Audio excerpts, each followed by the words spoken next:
Kwa jina naitwa Tatu Gemela, ni mtumishi katika hospitali ya rufaa ya mkoa Tumbi.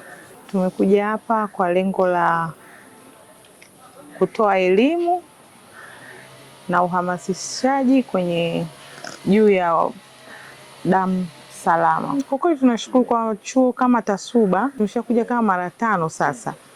Tunapata mapokeo makubwa sana ya vijana, mwitikio uko vizuri kwa sababu tunawapa elimu ya kutosha. Tunaongea kwa mapana sana jinsi ya kujitunza na jinsi ya kujua afya zetu, kwa sababu unapochangia damu unapata faida ya kujua afya yako. Vipimo tunakufanyia vipimo vingi ambavyo ni bure, sio mpaka usubiri uumwe ndio ukapime kwa hela.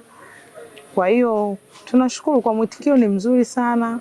Leo tumepokelewa vizuri sana, vijana wametupokea vizuri na bado wanaendelea kuchangia, zoezi linaendelea kama kawaida.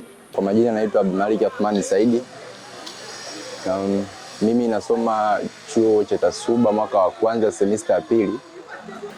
Kwa baadhi ya watu ambao wapo hospitalini kama wazee, vikongwe, huaga wana upungufu wa damu. Kwa vijana kama sisi ambao Mungu ametuweza kutubariki afya njema na damu ambao tunaweza kutoa ili tuweze kuwasaidia watu kama hao. Lakini kwanza kabisa huyu mtu kwa siku anayochangia damu lazima awe mzima wa afya. Yaani hasumbuliwi na kitu chochote kwenye mwili wake. Cha pili tutaangalia umri wake. Tunachangia kuanzia miaka 18 mpaka 65.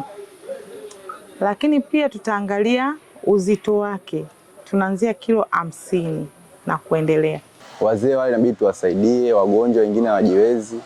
Kwa hiyo sisi tujitolee, ila sio mpaka mtu azidiwe damu ianze kutafutwa. Kwa hiyo sisi tujitolee, damu zinavyozidi kuhifadhiwa kule benki ya damu. Mtu akija hospitali damu zipo nyingi za kutosha, wanakopo wanapunguza vitu kama hivi vidogo vidogo.